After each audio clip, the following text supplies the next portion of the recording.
They did it again. These guys on an NBA team, the Pacers, are escape artists. They don't take a lead from the first quarter till overtime, yet somehow, some way, the Pacers beat the Nets. Bennedict Mathurin again. Myles Turner was great. What a week, huh? Lots to talk about on today's Locked On Pacers podcast.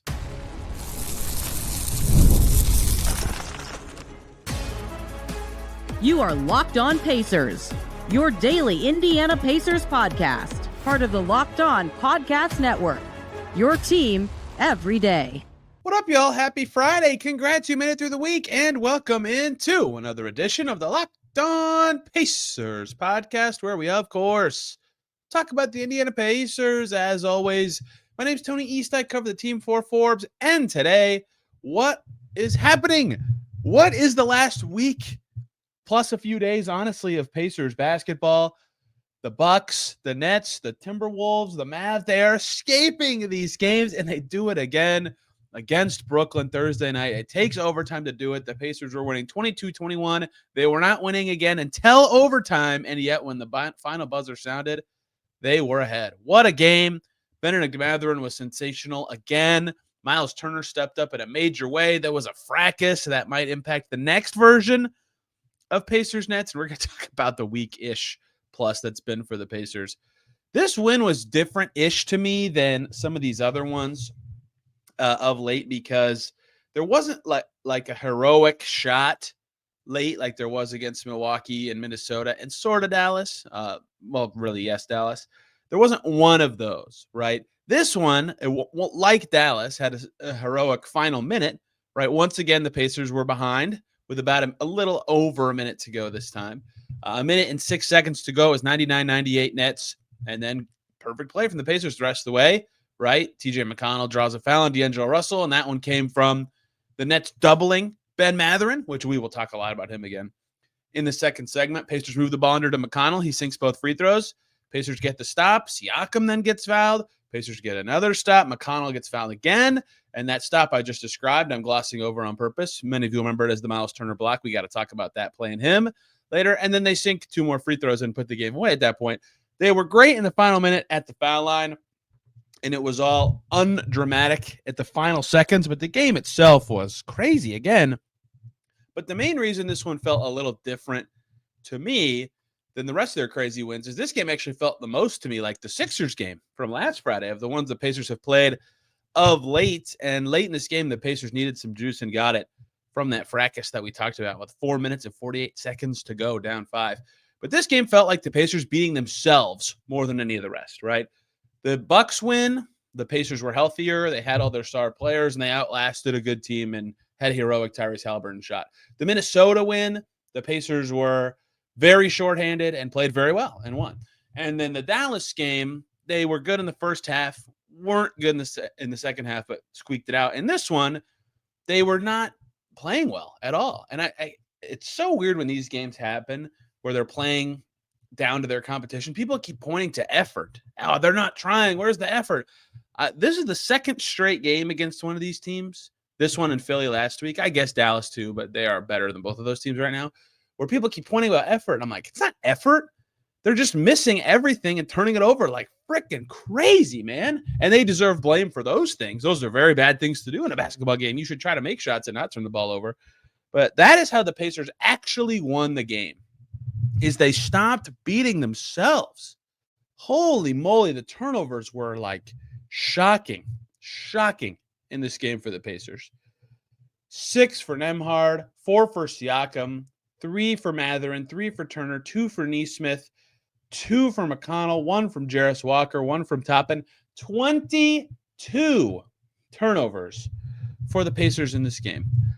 22. That is so hard to overcome. Their best stretch of the season was a stretch right after every game. I would say something like, oh, they did great in the possession battle. That helped them so much and guided them past this good team. They had all these extra chances. They took advantage. They crushed themselves in this game in the possession battle. It was like impossible for them to take care of the ball for some reason. Key moments, slowed moments, fast moments. The final box actually says 21 turnovers. I'm not sure which one got taken away or if their math was just wrong. The first time, no, it's 22, 21 fouls. They were throwing it everywhere. off the knees dribbles, just sloppy. On top of that, only 2 players shot above 50%. Jarris Walker was 3 for 6. Everybody else was below 50%. And then Bennedict Mathurin was awesome. And Myles Turner was awesome. Of course, those guys deserve a ton of praise for picking up the Pacers and doing a really solid job making shots. But that's not a winning formula. That's 2 guys playing well and a team not taking care of the ball in the slightest, right? That is a tough way to win an NBA game.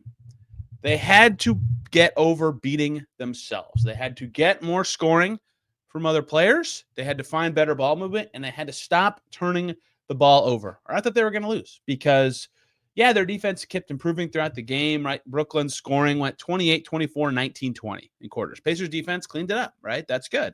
Their offense got better in the second half, but they only scored 49 points in the second half. The Pacers were not playing a very clean game. They weren't playing close to what they need to. But when it mattered, they just enough cleaned up their act, right? Fourth quarter of the game, they need someone besides the stars to step up a bit. Siakam makes his only shot. Obi Toppin makes his only shot. Jarris Walker makes his only shot. Thomas Bryant makes his only shot attempt. Ben Shepherd was rough that frame. Everybody else rose their level from a play finishing perspective. And of course, Mathurin and Turner were quite good as well. We will talk about them in the second segment. Then overtime, miraculous that they even got there. Pacers ride the starters mostly the whole time. Nembhard gets ejected 17 seconds in, so McConnell was the rest of the minutes. No turnovers in overtime for the Pacers. The Nets had 3. So the Pacers got a ton of extra chances, and a lot of that culminated in free throws because the Nets were fouling on purpose. Jordi Fernandez, Nets head coach, by the way, popped into his presser before Rick Carlisle's. He was not happy about the free throw differential. A lot of it was from the free throws late, but also his team took 53s. It was very interesting to hear him say that. I didn't feel like that was that goofy. Regardless, 13 free throws in overtime, so the Pacers go 2 for 4 from the field. Bennedict Mathurin made both of their shot attempts in the overtime, and then Aaron Nesmith was the only player who took a shot besides Mathurin in overtime. They got fouled that often. So the difference late for the Pacers to win this game and escape again was stopping beating themselves. Their role players made some shots. They finally took care of the ball after just a dreadful turnover game. 22 is like insurmountable. I think the record when they have more than 14 is like something awful. I'm going to try to look that up while I'm talking. And they could not, for the life of them, get out of their own way until they did. And in some ways, the way that shook out reminded me a lot of their win against Philly last week because it took forever for it to actually happen. And I was almost wrong, so this is not really fair for me to say. But, that Philly game, the same thing. Everybody was talking about effort. Where's their effort? They're playing down to these guys, blah, blah, blah. They just weren't playing well and making shots. And I said, they're going to win. They were down 16. They started to make shots. They came back and they won. In this game, it took a lot longer. The Pacers still didn't shoot it well. They finished the game 43% from the field, 8 for 31 from deep with 22 turnovers. How do you win that game? The answer is that the Nets stink. But regardless, I thought eventually they will make shots and stop turning it over. And they kind of did. They had 5 turnovers in the fourth quarter still. And they only stopped turning it over in the extra period. But they did figure that stuff out just enough. You can see it in my notes once again. 15 turnovers, 29 minutes into the game for the Pacers. They started 12 for 36 and 4 for 17 from deep. My next note after that is everyone relax. No, that's not fair. They didn't recover enough in this game to say everybody relax. They kept struggling at a lot of those things throughout the game. It was not a mature win for the Pacers. But the early performance that they put together and the reason they were down for almost this entire game, again, they were not winning. It was 22-21. They were ahead. They were not winning again until overtime. Their biggest deficit was 11. That came in the second and third quarters. But the reason the Nets sprung ahead was the Pacers missed everything and turned it over a bunch. And they just slowly got it to balance and slowly started to figure out how to take care of the ball. And a little fracas got them focused. That was nuts. 4 minutes, a little under 5 minutes to go. Trendon Watford hits Nembhard. Myles Turner hates it. They get into it. Shots at the neck. Punches-ish. I don't think any connected, but we're about to be flung. Ben Mathurin inserts himself. Obi Toppin's yapping in guys' faces. A lot of guys are up off the bench. Potential suspensions, although a timeout was already called. I don't know the specifics of that. I'm not going to guess. So that was nuts. Watford ejected. Myles in the middle of it. That juiced him up a lot, right? He was animated the rest of the game. He hit a three right after that tied the game, and he went crazy, right? And deservedly so. He had, again, a highlight play we'll get to later that sealed his night. But that play juiced up the Pacers. It helped them quite a bit. Mathurin with all 5 Pacers points in the final. He had the last 7 Pacers points after that Turner three to get him to overtime, including a 3 where he got fouled at the end of regulation. That got them the final juice they needed. They did not have enough. It was their 5th game in 7 nights. It was a back-to-back. You could tell they had some heavy legs. That probably played a part in them missing some shots. But that's how they won today. They got a ton of juice from that. They stopped beating themselves, and they got 2 heroes. And we got to talk about their nights. Holy cow. Ben Mathurin, again, sensational. His best rebounding game ever. Myles Turner, very good. Sensational down the stretch. What a week for the Pacers. What a week and 2 days specifically for Bennedict Mathurin. We'll get to that coming up here on Locked On Pacers. Before we do that, though, got to talk about 2 awesome groups of people. First up, Upwork. Scaling up your business requires the right expertise at the right time. With Upwork, you can find specialized freelancers in marketing, development, design, and more. Experts ready to help you take your business to the next level. Upwork gives businesses flexibility by connecting them with top freelance talent across multiple industries, including IT, AI, web development, and marketing. Whether you need extra hands for a project or a long-term partner, Upwork makes hiring simple and affordable. If you need help with a marketing campaign, they can connect you with a freelance expert who can deliver incredible results. Posting a job is free and simple. Within a day, multiple qualified candidates to choose from. Instead of hiring full-time, Upwork helps find affordable, top-tier freelancers to scale your business effectively. Visit Upwork.com right now. Post your job for free. That's UPWORK.com, Upwork.com, to connect with top talent and grow your business today. We also have to talk about FanDuel. March Madness, it's here. Crazy day on the first day, and FanDuel is giving you the chance to get in on the action like never before. Right now, new customers can get $200 in bonus bets when your first $5 bet wins. Hopefully you use McNeese State for that. For example, $200 extra bucks to use on everything from buzzer beaters to Cinderella stories and even who is cutting down the nets. So many games with fun underdogs this year, and FanDuel makes it easy to pick them with spreads, totals, and game props with tournament games happening almost every day. There's always something exciting to bet on. The FanDuel app is simple to use. And when you win, you get paid instantly. No waiting around. So visit FanDuel.com, track Drake, track the Cinderellas, and get in on the college hoops action all tournament long. One more time, that is on FanDuel.com. We're back here on Locked On Pacers. Thanks for making this your first listen today and every single day. Make Locked On Nets your second listen. I'm sure Adam and Doug will be talking about a perfect loss for the Nets, competitive fight, and a loss for their tanking procedure, let's call it. Some head scratchers late. D'Angelo Russell missed the layup so badly. A lot of head scratchers for the Nets down the stretch of this game. But good games from Zaire Williams.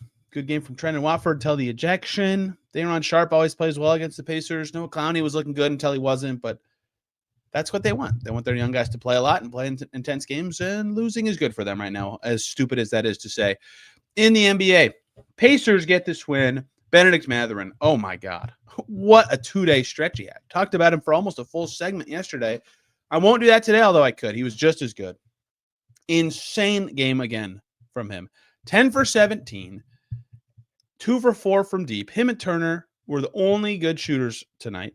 6 for 7 from the foul line. That's all awesome. That's how he got to 28 points on 17 shots. Nets could not stop him. A lot of this came late again, right? When the game got tough and things got tougher for Mathurin, he got tougher. 13 second half points for Mathurin. And then again, he made every shot, non-free throw edition, in overtime. 6 points there. So 19 of his 28 coming in the second half and overtime. 9 in the first half. Right? That's exactly what he did. He had it was a lot more condensed against Dallas, but he when the game got tough, he got tough, and he was impossible to stop. Awesome again in this game. I thought this one, right? The Dallas game was just like, I'm Ben Mathurin. I'm going to drive past some dude and get to the basket and either score or get fouled. And they were whistling so much in that game that he didn't have to be very technical. He could just be brutish and draw fouls and score. And that's good. He's good at that. This game, while the Pacers did take 31 free throws, he only took 7. He took fewer. It was more spread out, and he didn't have to be so brutish. He could be more, like I said, technical or finessey or like get past guys, and he did a great job of that. I thought he made good decisions, when to attack, when to score. The Pacers doing a good job going the Nets got gimmicky with some like zone trapping defenses and stuff, including on Mathurin. Pacers did a good job of getting to the baseline on those, which allowed cutters to be available or allowed scoring options eventually, right? Pacers were not making layups. In fact, that was one of the reasons I would have highlighted as a loss had they ended up losing, was that they shot under 60% on layups, 17 for 29, but they got there quite a bit. 29 attempts, plus got fouled a ton down there, which is why they took 31 free throws. And Mathurin was awesome at that. Wiggle, oomph, whatever word you want to use. He could get past guys. He could draw contact. That's all great. Splashing and jumpers as well. 2 for 4 from deep is special, but 13 2-point shots and 6 free throws. Man, I mean, he had it going. And if you open the shot chart, only 1 2-point shot outside the paint. And it's like, if you're not watching on YouTube and you're just listening, picture how close my fingers could be. That far outside the paint, right? He was just getting to where he wanted to go. The Nets could not keep him away from the basket, and like a subtle adjustment for the Pacers in the second half to be better was they did a much better job getting to the paint, to the rim, taking more twos. They only took 1 or 2 threes in the first 8 minutes of the third quarter as they cut a 10-point Nets lead down to like 4 or 5, right? That was a key stretch, and a big part of that was that rim pressure, and a huge part of that specifically was Mathurin. 16 rebounds? What? He was the Pacers were good on the glass. Turner had 10, Mathurin had 16, and they win the rebounding battle by 10 in this game. Mathurin's a good rebounder for his position. I've given him credit for that before. That is a new thing. I mean, that's a new level. 13 was his previous career high. He smashed it in this game. Obviously, the extra period gives him more time to do it, but that he earned the extra period himself. 5 on the offensive end. It was sensational to see him do that, and it helped the Pacers so much. He had the force so he could push on those himself, although he did get off the ball quite a bit. And they needed, again, like on a night like this, 5 and 7 nights is so hard for NBA players. You saw how sluggish the Pacers look if you watch the game. That's not to excuse their play, right? You got to be better and fight through it, which they did after the scuffle, and Ben Mathurin always fought through it. But you could see how challenging that was for them. This was their third back-to-back in like 11 days. It's tough to fight through that.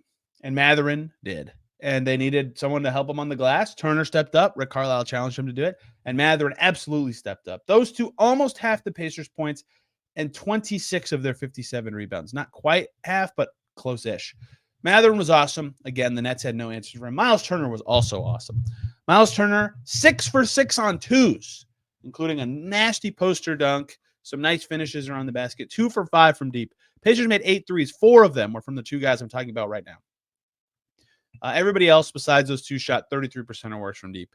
Myles Turner hit that huge three that tied the game late. He had so much emotion in this game, right? He was heavily involved with Watford. He got a tech in that interaction. 5 blocks, which was funny. He came up to the post-game podium. He pulls the stat sheet up. He's looking at it. He goes, 5, dang. I was like, 5's a good block number. I said, man, he said, I thought I had at least 7 or 8. And the reason you think that, this happens fairly often for players, is they were impacting lots of shots, right? But some do or don't get registered as blocks. Turner was sensational protecting the rim at times in this game. The Nets only finished with, I think, 40 points in the paint. I want to double check that. 42 was their final number for points in the paint. Turner was a big part of that, a huge part of that, right? Him not playing very well against Dallas was part of how Dallas was just crushing at the rim, and he didn't deserve the minutes. There's a reason he got benched in the fourth quarter of that game. He did not deserve to get benched in this one. Awesome defense, great offensive night with power, with force at the basket on both ends, 23 points and 10 rebounds, and the play. I mean, lots of clutch stuff from the Pacers in this game, but like a lot of their clutch stuff was free throws, Mathurin free throws, final minute free throws. They didn't have any. I guess Mathurin's shot with about 40 seconds left was a big shot moment-ish. But their play this time, instead of a game-winning or game-leading late 3, was Myles Turner's block. Poor Keon Johnson. Him and Ben Mathurin had been yapping all game, and Mathurin got a foul on Keon Johnson on the 3 that let him tie the game. Keon Johnson, in a 4-point game, it's 103-99, tries, or no, was it 101? I can't remember. Yes, it was 101-99, excuse me. Keon Johnson tries to drive to the rim and score. And to his credit, he beat his man. He thought he had a nice layup. Myles Turner is on the opposite block. And this is where spacing matters, by the way. Nick Claxton, not a shooter. Myles Turner, not very far from the rim. This is still an insane rotation. Block to block, up in the air. Boom, just eliminates this Keon Johnson shot. Awesome block, a clutch block. That's a tough play to make. Like if Claxton can space, he can't get there at all. There's no way. And Turner just ate the shot up. Neesmith pulls it down. They get it to TJ McConnell, who McConnell missed his first free throw in overtime. I don't think anyone thinks of McConnell as a free throw shooter. He went 5 for 6 from the line in the extra period. He made the 2 that put it away at that point. But in a 2-point game, they needed one more thing to go their way because they could not extend their lead at all in this game. They were up. I think their biggest lead until then was only 2. I can check that very easily. And they got the block. Their biggest lead was 3 in the first quarter, Turner's block, both the section that he sits in went crazy, but Turner's block got him going crazy. After McConnell hit the free throws, the Nets took a timeout. I think every Pacers player got up off the bench and walked to half court to get to Myles Turner and be like, yeah, good. It was a huge play. That they had their signature play of their last 3 close wins were threes. In this game, it was that block. To me, there were lots of fascinating plays in the game. Awesome Turner game, awesome Mathurin game, very pedestrian game from like everyone else who played. They needed those guys to be very good, and they were. They were huge. Lots of other little stuff that was good or bad for the Pacers in this one. And what a week, huh? We have a lot more to discuss to close out today's Locked On Pacers. Before we do so, though, let's talk about 5-hour energy. Daylight savings snuck up on us again. If you're feeling that loss of sleep, 5-hour energy has your back. Extra sunshine means more time for fun, but sometimes you need a little boost to power through. Whether you're staying up late watching the tournament, squeezing in around a golf after work, or just trying to keep up with your busy day, 5-hour energy gives you that quick, refreshing pick-me-up whenever you need it. Like for basketball, staying up late watching the tournament action or the Pacers and their craziness, 5-hour energy helps keep you up the next day with extra daylight. There's so much stuff you can do with longer days. Get outside for a hike or a run. That burst you can get from 5-hour energy is great. Their on-the-go convenience makes them very popular. And head to 5hourenergy.com to find over 15 flavors to choose from, including watermelon, blue raspberry, and peach mango. You can even build your own 12 or 24-pack delivered right to your door. Need one now? Grab a 5-hour energy shot at your local convenience or grocery store. They are everywhere. Stock up today and stay energized. The NCAA tournament is here, and so is the Bracket Breakdown. Locked On Podcast Network and Amazon Fire TV channels are teaming up to deliver NCAA tournament coverage like never before. Watch studio shows featuring former players and Locked On's local experts as they guide you through every upset, buzzer beater, and bracket matchup. Stream it all for free on Amazon Fire TV channel. Search Bracket Breakdown to see it all for free. It's your team every day. Back here on Locked On Pacers, thanks for making us your first listen today and every single day. Steph Curry, pelvic injury. Locked On Warriors can be your second listen for that. What's going on in Sacramento? They lost to the Bulls? That's not good. That could be your second listen. Or the Knicks, a team that Pacers could maybe catch now. They lost to the Spurs and Hornets their last 2 games. Locked On Knicks could be your second listen as well. That's what makes Locked On so great. You can go anywhere and get the scoop on these teams. All right. I just did it. I just did the Pascal Siakam All-NBA case. He was great with 29 points against the Mavs, but did not have a good defensive second half. And then his lowest scoring game of the season, 6 points on 8 shots. He did have some nice passes. They were really double-teaming him. He's been great against the Nets in every other game since the Pacers got him. Not today. 6 points, 6 rebounds, 5 assists, 4 turnovers, 2 for 8 from the field. A very, very, very rare poor Siakam game. There it is. The first time under 30% from the field. All my stats are ruined. All my fun Siakam consistency stats are ruined. His defense was fine. Like he still fit in with the starters. They won his minutes. He took the fewest shots of any starter. And it wasn't a game where it felt like they got to get him the ball. He's got these matchup advantages. Like everybody else was finding ways. So very rare, poor Siakam game. Another poor game. Ben Shepherd. Entering tonight, he was at 29% from 3 in the month of March. He went 0 for 4 today. He missed 2 layups. One was tough, one was not. He made up for it with 8 rebounds, and once again, no turnovers. It's what he does. But his 3-point percentage this season, 44% in that short October, 39% in November. And he started great. It's reasonable to assume that he can shoot that well in a month. He's been really dreadful making shots this month. It really was not a memorable game for Ben Shepherd or any of the bench, except for Jarris Walker, who went 3 for 6 in this one, had a very sloppy turnover his very first possession in the game, but then made up for it. He made a floater at the buzzer of a shot clock that looked like a nice moment that it didn't end up counting, but he had a nice and one. He hit a 3. Jarris played okay, but in general, I thought the 2 farthest from their expectation performers in this game were Siakam and Ben Shepherd. Everybody else, a lot of guys were not as good as they needed to be. Nembhard with 6 turnovers and only 4 assists and got ejected again the second time in 3 or 4 days. And another one where it seems like this one is Tony Brothers saying cut it out, and he didn't cut it out, and he got a second tech. He got the first one in the fracas, same as Minnesota, right? One from a scuffle, deserved. The other one from a moment where he just takes it a little too far. It seems like we don't know what he said in either instance, right? Like, especially with Haliburton out, he's got to be more level-headed than that. And he wasn't as effective offensively as he was in the previous 2 games. So also substandard, but not quite as far below expectations, at least my own, as Ben Shepherd and Siakam. Neesmith was fine. And this one, he still played in quite well since the break. Toppin a little up and down with the shot making. Same with Thomas Bryant, but he played good enough. And had an FU rebound and almost 2 in this game. He had a second when he almost tracked down out of bounds. He thought he got shoved. Both teams hated the officiating the whole game.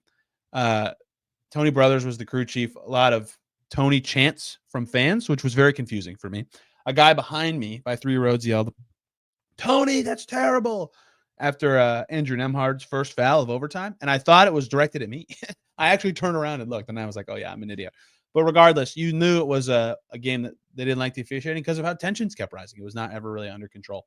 But regardless, Thomas Bryant, after that play where he did not get called a foul, chasing that rebound out of bounds, he did have some nice board moments and 2 blocks. And then McConnell's free throw shooting was quite clutch because he did not have a good first half. He needed to be better in the second half, especially with Nembhard struggling. He was better in the second half, but they put Quentin Jackson in for him in this game. That's the Tony Bradley in for Thomas Bryant last night or 2 nights ago now when this comes out. And then Quentin Jackson in for McConnell. And both times I'm like, yeah, I get it. Like, they should do that. And so, these are vets that maybe they figure it out, but over a Pacers bench struggling to figure it out, like, shaking it up might be the answer. Light a little fire, whatever it takes. Quentin Jackson came in and did it every time he plays, even 4.5 minutes. Tempo's there. Defense is there. The shots might not be there. His efficiency certainly his biggest downfall. +5 in 4.5 minutes. Like, that was important. It cut the Nets deficit down in the second quarter. And yeah, they were still down 10 at halftime. Would have been more if he didn't come in and do some okay things. So a lot of guys with down kind of nights that, made this game what it was. A ton of turnover issues from just about everybody. There's the reason this game got to this point. But they found a way to win again. What a week. I mean, it's weird talking about this at this point. Like, everybody was tweeting at me saying, like, oh, they were down 4 with a minute to go. And I thought, oh, how are they going to pull it off this time? Right? Like, they've gotten to that expectation from the Haliburton shot to the Toppin shot to the Nembhard shot to this Turner block and this crazy overtime game. Like, it's just been nuts. And the in between, they're not crazy, air quotes win, was a 16-point comeback on the road in Philly. Like, what is going on? This is the weirdest 5 out of 6 wins stretch ever. Like, they aren't playing well, right? Their bench was god-awful in Milwaukee in their loss. I thought they played better at the score, but they were down 16 in the first half against Philly. They played okay in the first game against Milwaukee, but needed a miracle. Then they played well in Minnesota. That's their good win of the stretch. But then, I don't think anybody thinks they played particularly well against Dallas or Brooklyn. So of their last 6 games, they played okay twice against Milwaukee, good against Minnesota with 4 starters out, and bad twice. And they won 5 of those games. It's just been wild. Crazy play after crazy play. I'm going to write about this. I'm sure there's lots of ways to do win probability at a specific moment.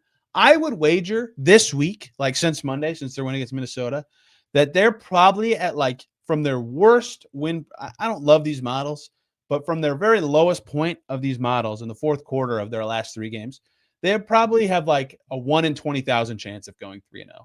And they did it. It's been that crazy. That doesn't even account for the Haliburton shot. Nuts. A nuts week for the Pacers, capped off by another crazy game and an overtime win. Saturday's going to be fascinating. They play the Nets again. Possible that there's suspensions after benches were cleared. It's actually the perfect scenario for this. Guys get suspended against the exact same team again. It has no impact on the rest of the league.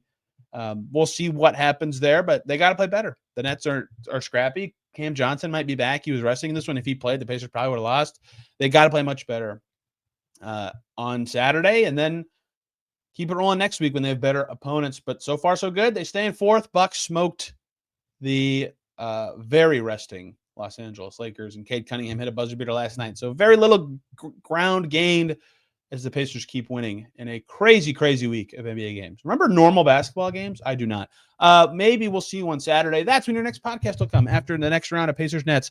I think this is like 13 straight days of Locked On Pacers. I hope that's been fun for you.